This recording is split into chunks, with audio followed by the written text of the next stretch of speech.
윤 전 대통령의 내란 우두머리 혐의 결심 공판이 오늘 열립니다. 재판부는 이번엔 무조건 끝내겠다는 방침인데요. 허주연 변호사와 함께 자세하게 분석해 보겠습니다. 어서 오십시오. 어서 오십시오. 사실 이게 지난주 금요일에 끝났어야 되는 문제인데 지난주 금요일에 결심 공판이 15시간 넘게 진행이 되면서 못했단 말이죠. 당시의 상황은 어떻게 보셨습니까?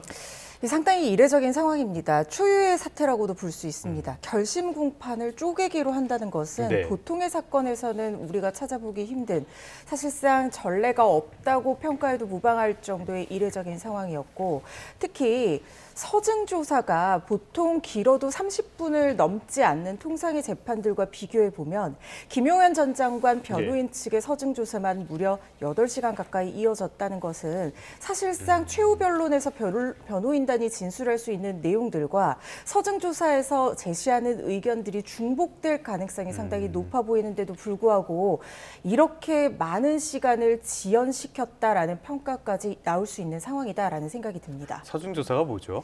서증 조사라고 하는 것은 쉽게 말하면 서류로 된 증거들을 다시 한번 확인하는 절차라고 보시면 됩니다. 서류로 된 증거들을 일단 PPT 화면 같은 것들로 스크린에 띄워서 제시를 하고 각자 이 서증을 제출한 입증 취지 같은 것들을 설명하고 기존의 어떤 조사 단계에서의 진술과 재판 단계에서의 진술이 변동된 부분이 있는지 거기에 대한 확인 절차 또는 의견 개진 등을 보통 이루어지는 절차라고 보시면 됩니다. 그러니까 네. 일상적인 절차인데 이것조차도 이렇게까지 길어진 게 굉장히 이례적이다 이렇게 보면 되는 겁니까?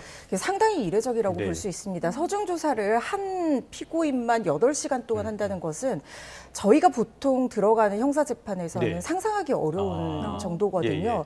보통 30분 정도 안팎으로 끝나는 경우들이 대부분이고 10분 정도에 마무리되는 경우들도 많습니다.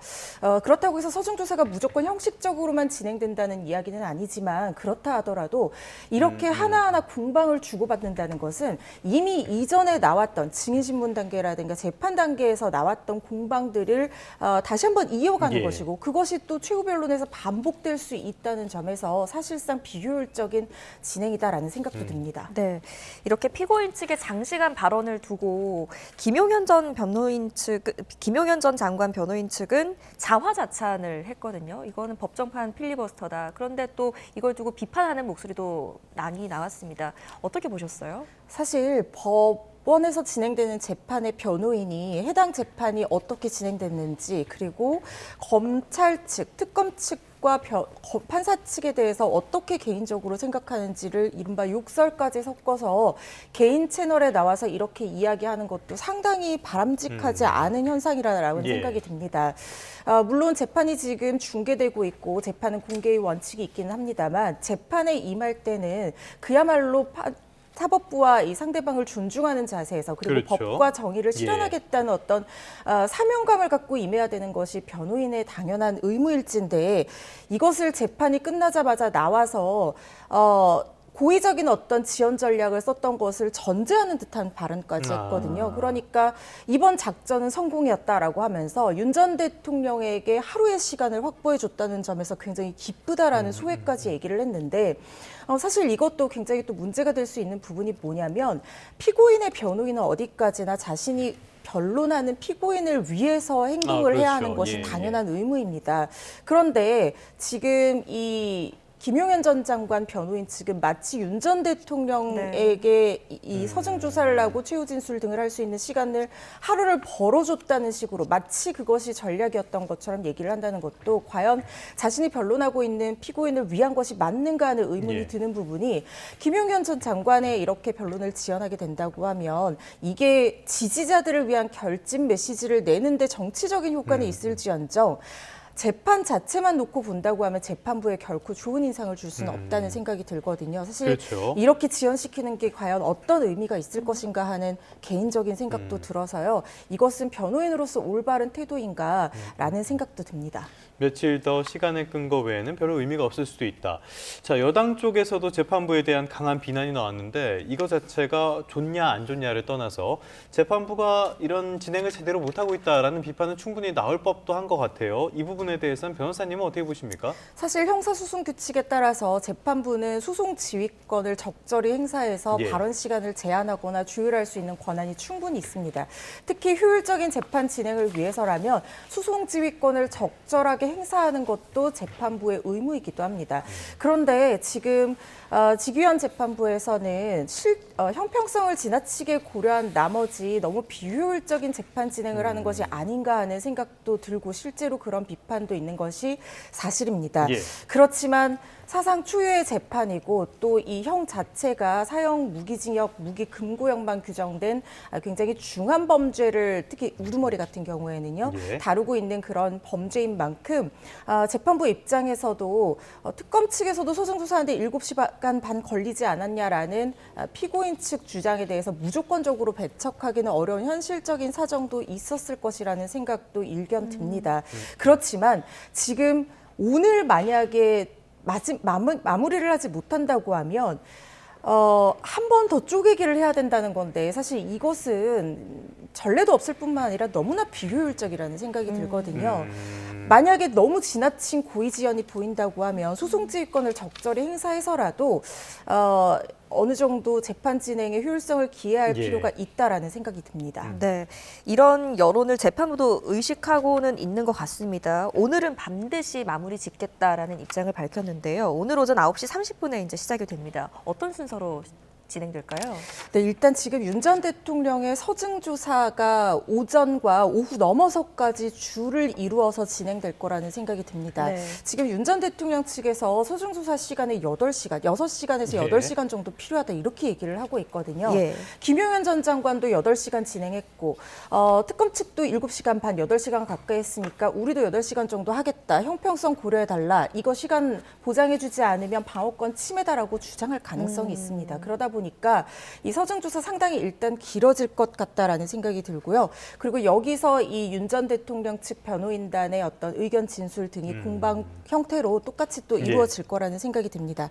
그 다음에 이루어지는 것이 이제 특검 측 의견과 구형인데요. 이 피고인이 8명인 만큼 상당히 이것도 장시간 소요될 거라는 생각이 듭니다. 예. 특검 측에서 2-3시간 정도 얘기를 하고 있지만 더 시간이 소요될 가능성도 배제를 할 수가 없고 순서는 지금 1번 피고인인 윤 전 대통령부터 쭉 진행될 것 같다는 생각이 들지만 경우에 따라서는 뭐 순서가 바뀔 가능성도 배제는 할 수 없을 거라는 생각이 들고요. 예.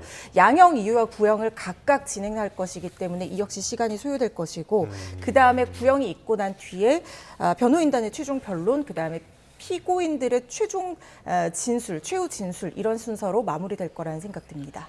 그럼 어떻게 봤을 때는 이게 물리적으로 시간이 많이 필요할 수밖에 없는 상황이다라고도 볼 수가 있잖아요. 오늘 반드시 마치겠다고 공언을 했는데 만약에 오늘 내로 안 되면 또 어떻게 되는 겁니까?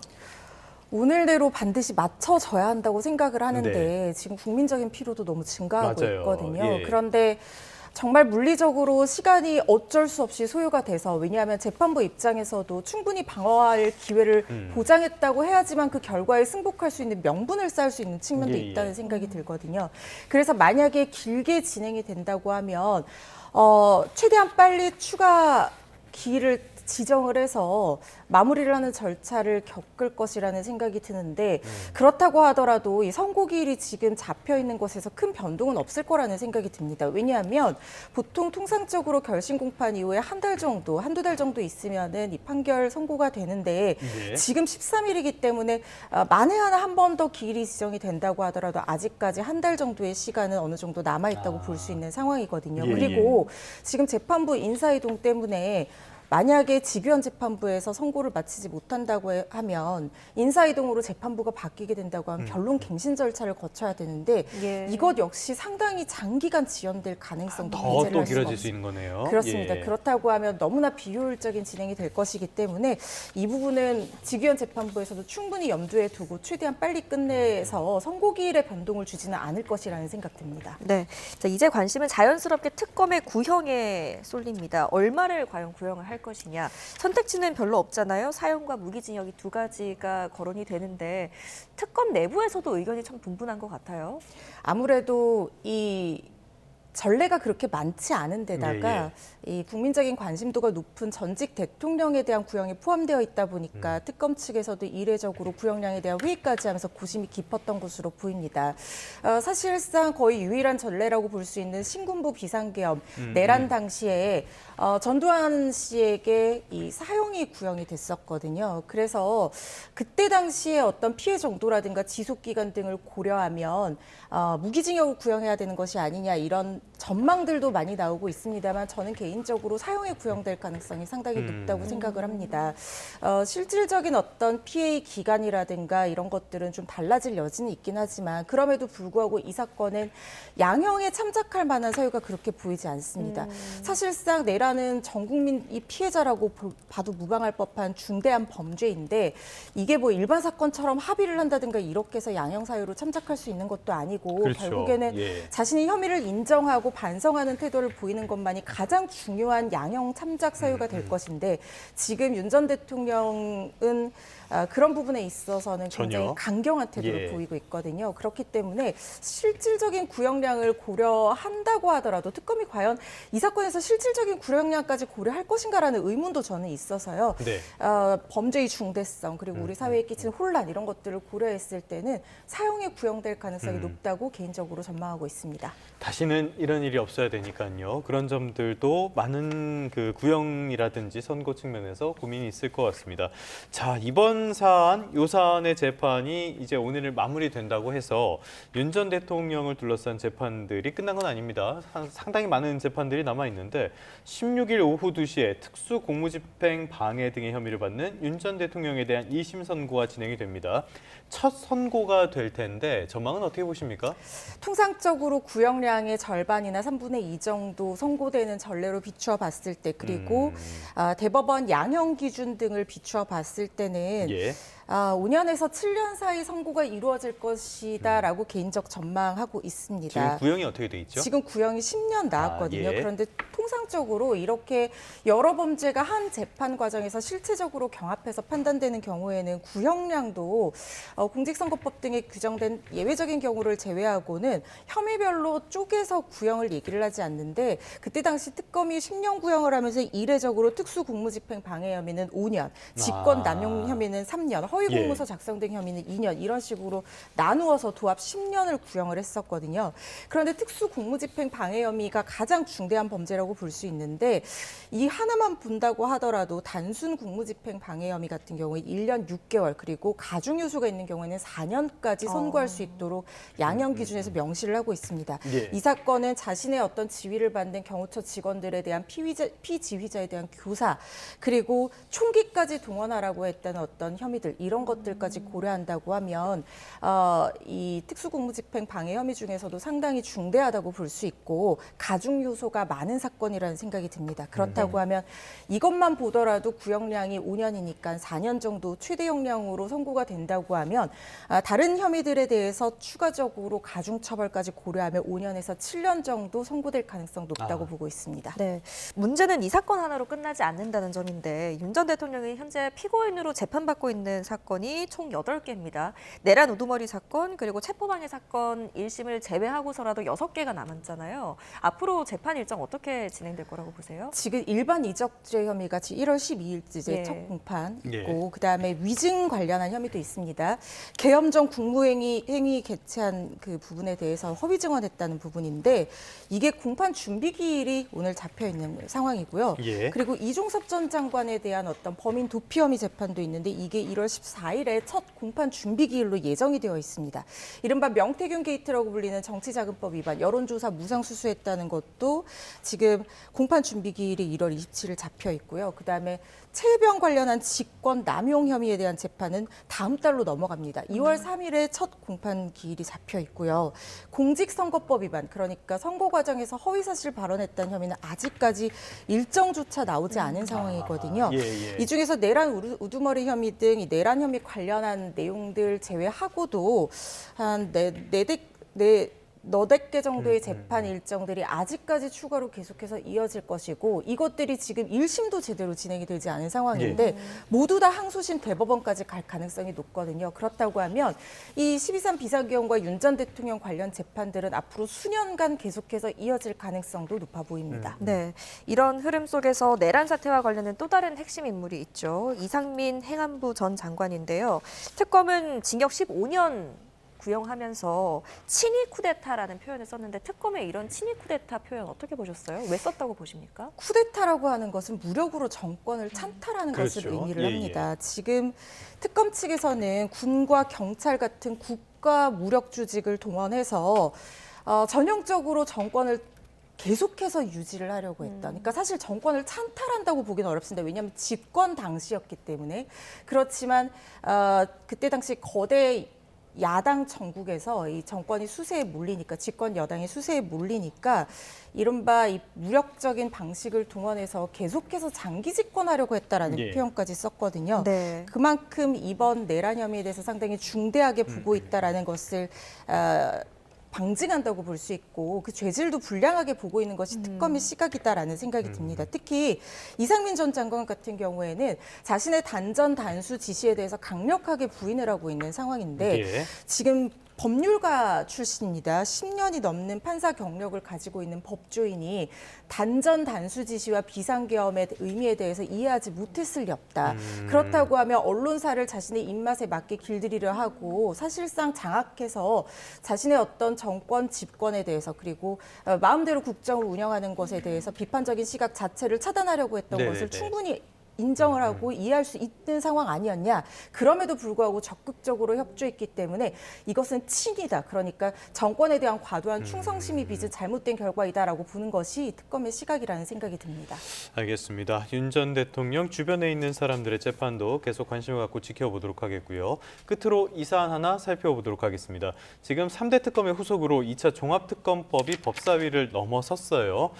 지금 이 사안을 두고는 두 가지 시각이 교차하고 있는 것 같습니다. 첫 번째는 진실규명의 완결성을 위해서 필요하다라는 시각이 있고요. 두 번째로는 지금 장기 미제 사건도 늘어나고 검찰 인력도 부족한데 행정력의 낭비다 이렇게 보는 시각이 있는 것 같아요. 변호사님은 어떻게 평가하십니까? 사실 이 수사 대상이 보면은 기존의 어떤 특검에서 미진한 부분을 추가적으로 더 하겠다라고 얘기를 하고 있습니다. 물론 미진한 부분을 추가적으로 더 수사를 해서 명명백백하게 진실을 규명하는 것은 일견 필요한 부분도 있어 보이긴 합니다만 그 수사 대상이 자칫 중복이 돼서 사실상 이 특검이 거의 뭐 1년 가까이 지속이 되었는데도 불구하고 규명하지 못했던 부분을 2차 특검을 한다고 해서 수사 대상을 더 늘린다고 해서 이것이 과연 완벽한 진실 규명이 될 만한 충분한 시간이 2차 특검에게 주어질 수 있을 것인가 하는 현실적인 문제도 우리가 고려를 해봐야 된다는 생각이 듭니다. 특히 지금 파견 공무원을 굉장히 대폭 늘리고 특별수사관 규모도 늘린다고 하는데 2차 특검은 국민적으로 시간뿐만 아니라 비용도 상당히 많이 듭니다.